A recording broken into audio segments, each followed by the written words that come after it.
观众朋友们，大家好，欢迎收看杰森视角。川普四面出击，他到底要干啥？他是在借第二任肆意随性发挥，还是在实施什么大招？除川普本人以外，谁最有资格回答这个问题？川普的财政部长贝森特应该算一个。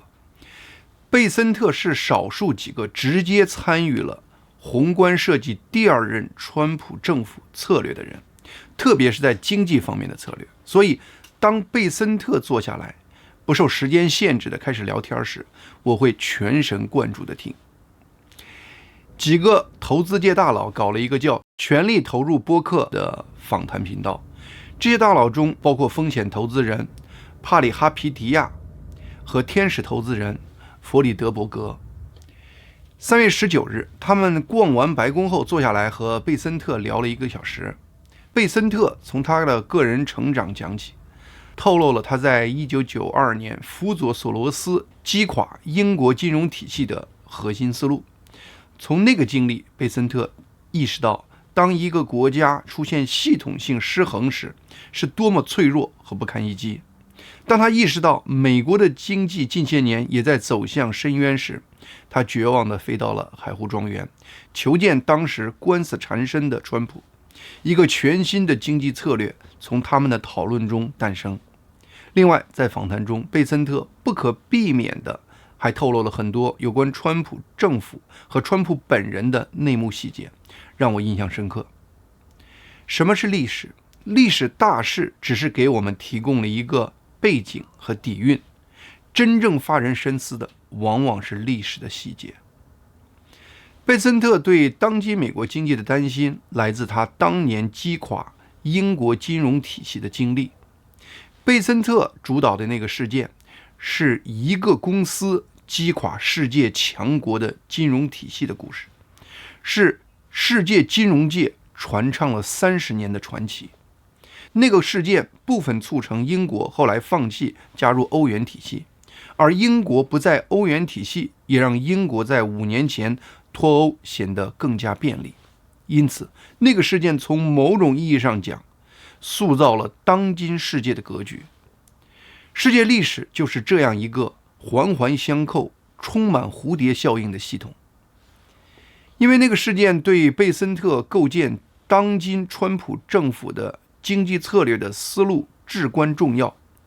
为了照顾各种背景的观众朋友，我们今天就从那个传奇故事聊起。欧元的概念虽然是在1998年正式确立的，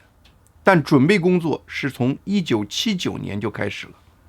当时欧洲建立了一个叫欧洲汇率机制的货币制度，目的就是希望通过这个机制稳定欧洲各国货币之间的汇率，为最终实现共同货币欧元做准备。因为德国马克是当时欧洲最坚挺和最稳定的货币，这个欧洲汇率机制就规定，让各参与国都把他们的货币的汇率和德国马克软性挂钩，也就是这个机制允许参与国货币和德国马克的汇率在一个范围内波动。如果一个国家货币的汇率达到了这个范围的上限或下限，这个国家的央行就必须干预汇率市场，迫使汇率保持在这个设定的范围之内。这个机制有点像香港的港币和美元汇率挂钩的那个机制。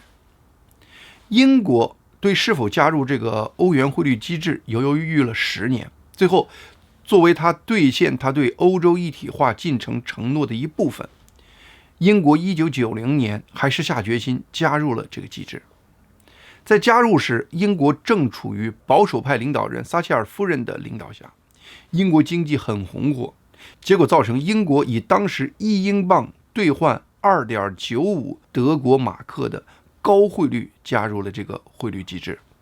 但是这个机制却把这个虚高的汇率给固定下来了。这个高汇率对于英国出口竞争力造成负面影响，损害了英国的经济增长。当英国经济转向疲软后，这个欧洲汇率机制却要求英国必须用提高本国银行利率的方式来维持英镑和德国马克的高汇率。但是英国的高利率又对英国经济形成了进一步的制约，所以从经济层面看，英镑对德国马克贬值的压力变得越来越大。1990年，欧洲发生的另一个大事件是西德和东德在那一年统一了。统一的后效应是德国经济出现了通胀。为应对德国国内的通胀，德国不得不提高自己的银行利率。提高银行利率的一个后效应就是引发德国马克的升值。因此，在货币层面，英镑对德国马克的贬值压力也就越来越大。但当时的英国政府似乎全然没有意识到这个潜在的危机。1992年，英国政府接受了马斯特里赫特条约。这个条约明确规定要在所有会员国中建立一个欧洲统一的货币，就是欧元。贝森特当时就职的索罗斯的公司就在这个时刻出手了。索罗斯先悄悄卖空了10亿美元的英镑，然后就开始在各种场合公开批评英国央行，就是英格兰银行的货币政策。与此同时，许多投资人也看到了英镑在欧洲货币体系中的危机，于是做空英镑的人越来越多。但索罗斯的公司始终是最激进、最不要命的一个。索罗斯通过各种渠道搞钱来赌英镑暴跌。他利用他一个叫量子基金的对冲基金，从多家银行借了数十亿的英镑，然后抛售英镑换成德国马克或美元，造成英镑供大于求，人为推低英镑汇率，把英镑逼向了它汇率的下限。这还不够，索罗斯还利用期权、期货合约等各种提高杠杆的操作来扩大他对英镑贬值的赌注。面对以索罗斯为代表的国际投资人对英镑的攻击，英国政府和英国央行被迫全力应战。一方面，他们动用英国外汇储备，从市场大量回购英镑，来对冲索罗斯们的抛售。同时，1992年9月16日，他们还宣布把英国银行利率从10%提高到12%，然后再提高到15%，希望以此吸引投资者购买英镑，来支撑英国的汇率。而且德国也在这个关键时刻出面公开力挺英国，表示马上会开会讨论如何重新调整欧洲汇率机制中各个国家之间的汇率，暗示要解决英镑对德国马克初始汇率过高的问题。面对英国和德国这两个欧洲大国的回击，索罗斯不但没有退缩，反而再次大幅增加赌注，在短时间内把他的赌注从15亿美元增加到100亿美元。最终，英国央行选择在这场对赌中投降。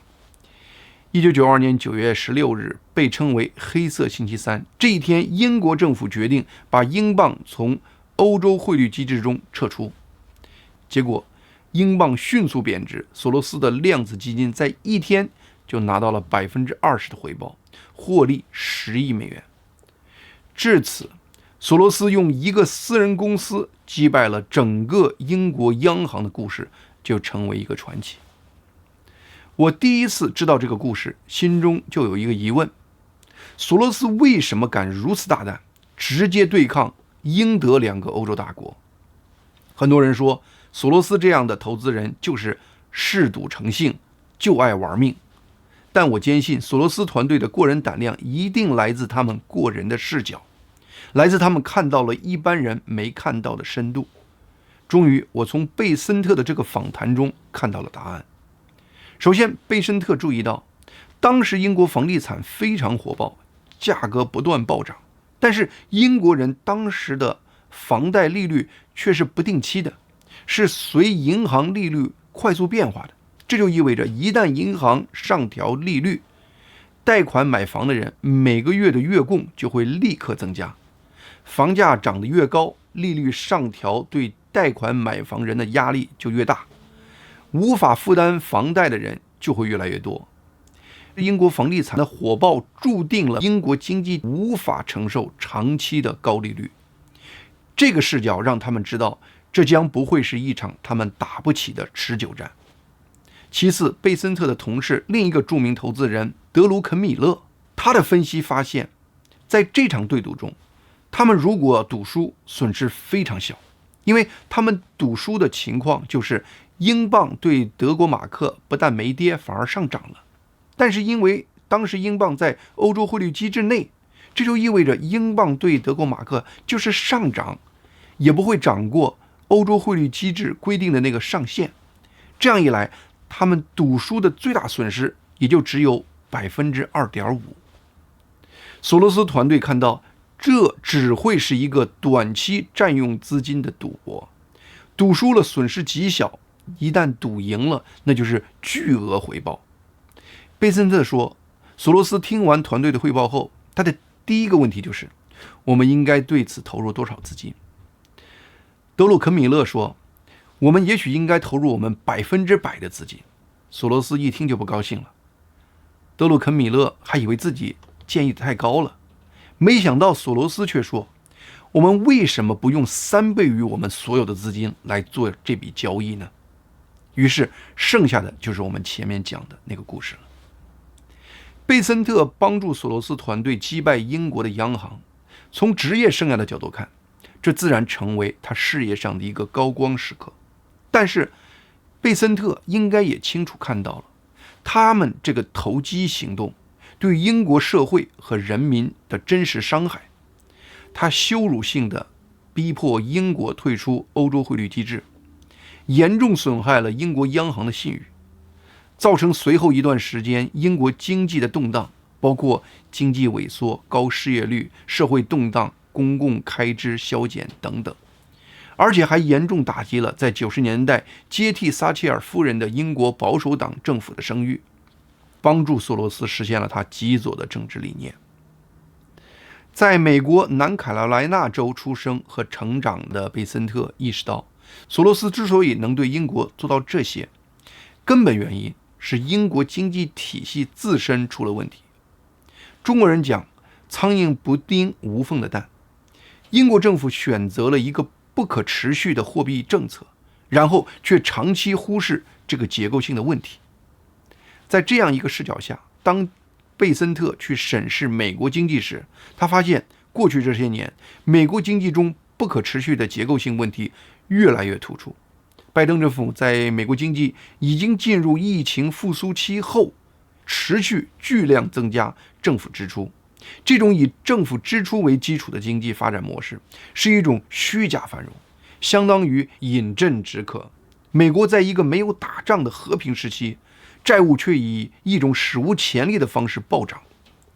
政府赤字就是政府凭空印钱，结果引发了美国过去40年最严重的通胀。这种基于政府印钱的经济模式，还造成美国老百姓和华尔街生活出现两极分化。大量热钱流入美国股市和房市，造成股市和房市暴涨，让那些大量持有股票和房产资产的人从中受益。但对于那些没有持有这些资产的中下层美国人来说，却完全无法从中获益。他们得到的只是政府印钱的副结果，那就是通胀。像住房这样的生活必需品，对众多中下层美国人来说，负担起来越来越吃力。贝森特意识到，按这种模式发展下去，美国将走上一条不归路。当越来越多的美国人要靠政府福利来维持基本生活时，美国政府会越来越大，而政府债务会完全失控。贝森特用欧洲式的社会主义来描述这个状况。其实很多经济破产的南美国家，包括阿根廷，历史上都走过这样一条不归路。当贝森特看到哈里斯在演讲中说他是在为美国中产阶层而战时，他快气死了。川普成为他挽救美国的唯一希望。贝森特在访谈中谈到，他第一次到海湖庄园去拜见川普时，他一进门，川普看见他的第一句话就是 Scott， 我们如何在不引起经济衰退的情况下降低债务和赤字？就这一句话，贝森特就明白了，这个身居江湖之远的老人心里对美国最担心的方向和他是一模一样的。贝森特把川普政府的经济战略描述成一个三管齐下的战略。第一，减少联邦政府支出，目标是在不引发经济衰退的情况下，通过减少联邦支出和债务，将政府赤字从目前约为7%的水平，在2028年，也就是川普这任到期前，逐步降到国内生产总值的3%到3.5%左右。第二，放松政府监管，放宽对银行，尤其是中小型银行的资本要求和监管，以释放美国私营企业的活力。第三，重新平衡贸易和产业政策，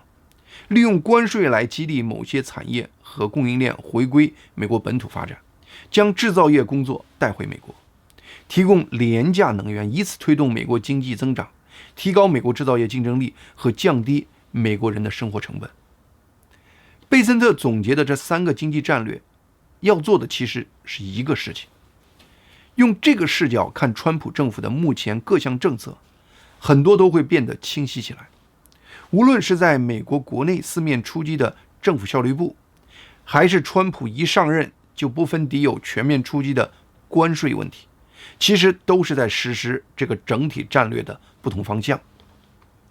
就拿关税政策来说，很多思想还停留在传统美国政策上的人，总是猜想说川普是把关税作为一个手段，逼迫其他国家重视他的要求，例如逼迫墨西哥和加拿大政府保护美国边境，防止芬太尼流入美国。川普是用关税做借口，逼他们在这方面做得更加用心和有效。但在此前我就分析过了，川普的关税政策是他的一个手段，但他的最终目的绝对不只是为了解决边境或芬太尼这些非经济问题，他的最终目的还是要实现产业链回归美国，制造业回归美国这样的经济层面的目的。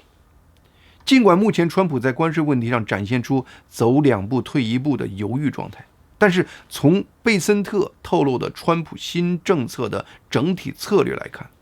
川普想加的关税最终一定会加上的。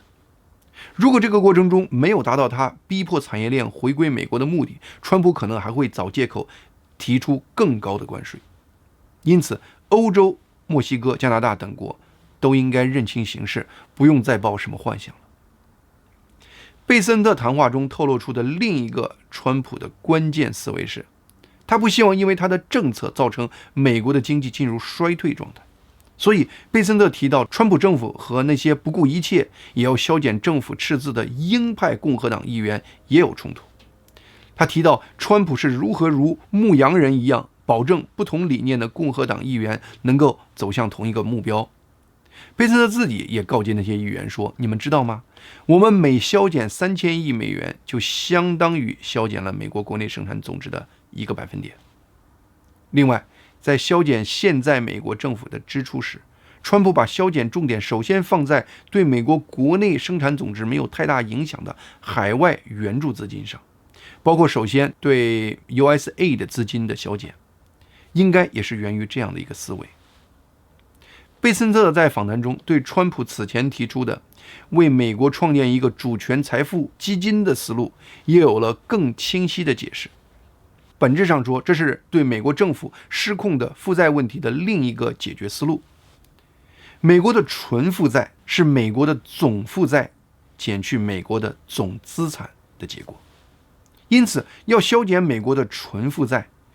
既可以通过减少总债务来实现，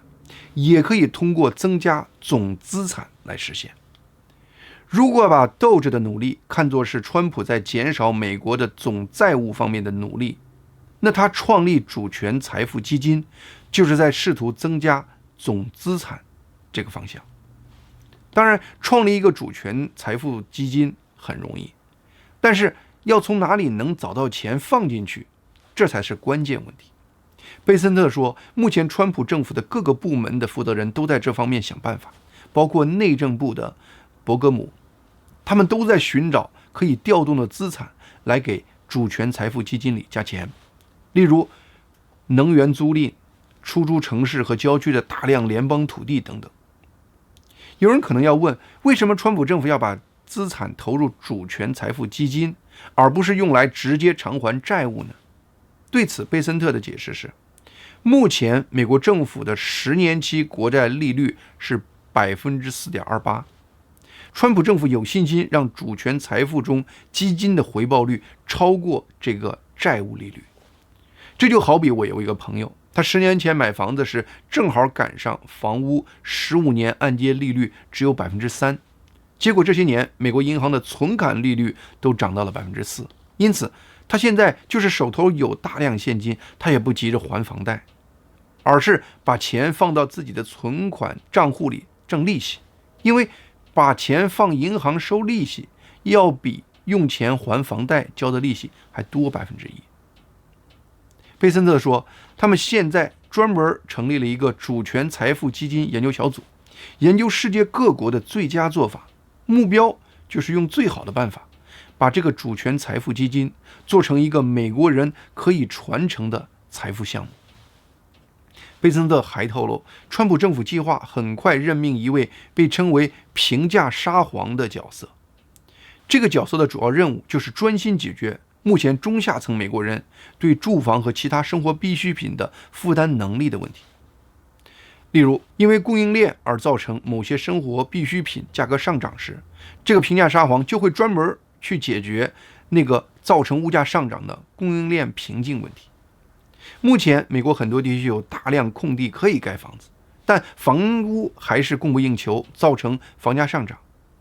一个原因是这些地区有关建筑的法规过于繁琐，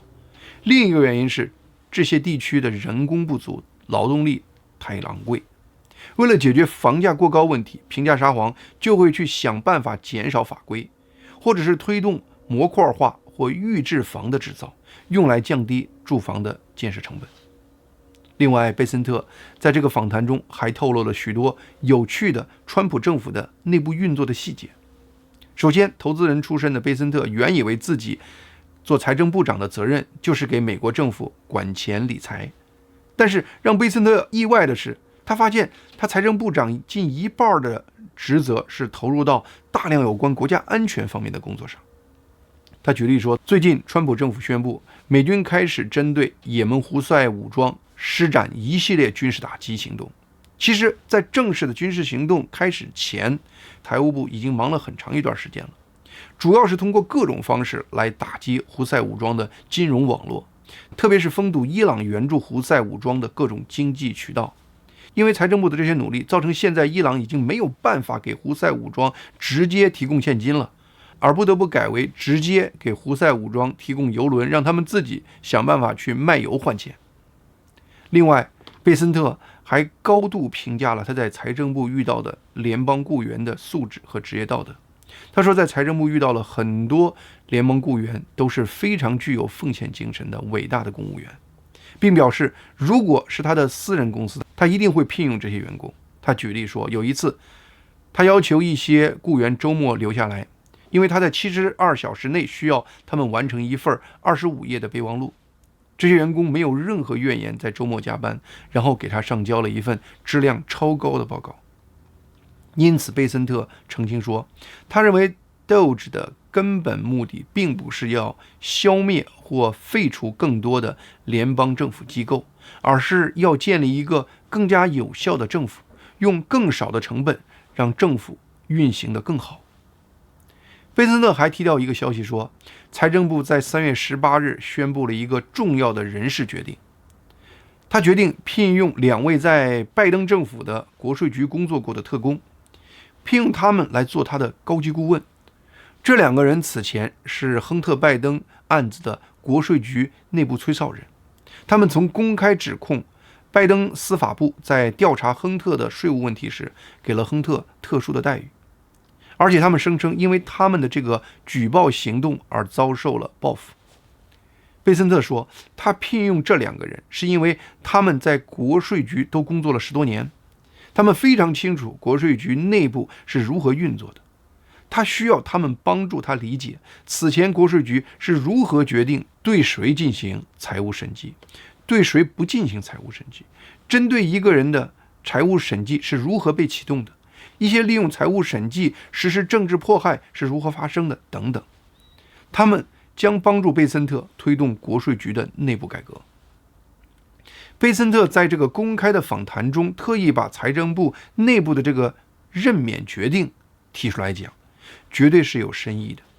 一方面，贝森特通过这个事件暗示，就连国税局这样的表面和意识形态无关的财政机构都被卷入了意识形态的东西，以此显示美国深层政府这个沼泽地有多肮脏。另一方面，贝森特也借这个机会宣布，作为川普内阁的一员，他要彻底改变美国深层政府内部环境的决心。贝森特这样做，既是对美国社会喊话，也是对财政部和国税局的人员喊话。贝森特在访谈中还透露了和川普有关的一些细节，也非常有意思。贝森特和川普已经认识了很长时间，作为川普政府最重要的内阁成员之一，他现在也有很多机会和川普直接接触。贝森特就特意提到了川普做事的一个特点，他说川普做的每一件事都不是直线前进的，但是川普在做任何事情时，心里都是有一个明确目标的。贝森特的这个观察基本回答了我们在节目开始提出的那个问题。我记得川普在最近一次记者招待会上，有记者就问他，为什么在关税这样的政策上，你总是不停地变？川普笑着说，那是我在灵活处理问题。在很多讨厌川普的人眼里，川普就是一个既坏又蠢的恶人集合体。但是真正了解川普的人对川普的评价却完全不同。在访谈中，贝森特谈到川普的一个轶事，他说，一个外国领导人在和川普会谈后，特意和贝森特谈到川普惊人的记忆力。这位外国领导人说，川普可以清楚记得他国家30年前发生的事情。贝森特还提到川普平时处理不同意见的常规方式，在一群人各自发表意见时，川普一般都是坐在那里静静的倾听。他其实完全有他自己的想法，但是就坐在那儿，把一切都看在眼里。他喜欢看在讨论过程中各个人的不同反应。贝森特认为这是川普卓越的领导才能的展现。但最让我吃惊的一个细节是，贝森特特意谈到川普对裁减联邦雇员决定的那个反应。贝森特说，川普平时表现得很强硬，但是有一次他找川普，给川普看他们那天讨论的事情，并告诉川普说，其中一些决定可能会导致一些裁员。川普听到后却说，那就想想有什么更好的解决办法。贝森特说，他对川普的印象是，川普把自己当成了美国市长，而不是一个国家的总统。美国有3.3亿人，他真心关怀所有的人，无论是马斯克还是修剪花园的人，在他眼里都是他的全民。作为川普内阁成员，贝森特当然会说川普的好话，但是我感觉以贝森特的身份和财富，他应该没有必要去无中生有的编造一些情节来给川普立人设。因此我相信贝森特口中描述的我们从外面看不到的川普的另一面也是真实存在的。贝森特在访谈中还谈到了很多其他有趣的细节，我们已经没有时间和大家再深入聊了。为了帮助听中文更轻松的观众朋友也有机会看这个访谈，我们给这个访谈提供了中文口译。从3月20日开始，每天一期，分3期在杰森新闻快递频道播出。3月22日是最后一期，希望有兴趣的朋友去杰森新闻快递频道观看。好，今天杰森视角的节目就到这里，谢谢大家的收看，希望大家能够订阅和推荐杰森视角以及杰森新闻快递这2个频道。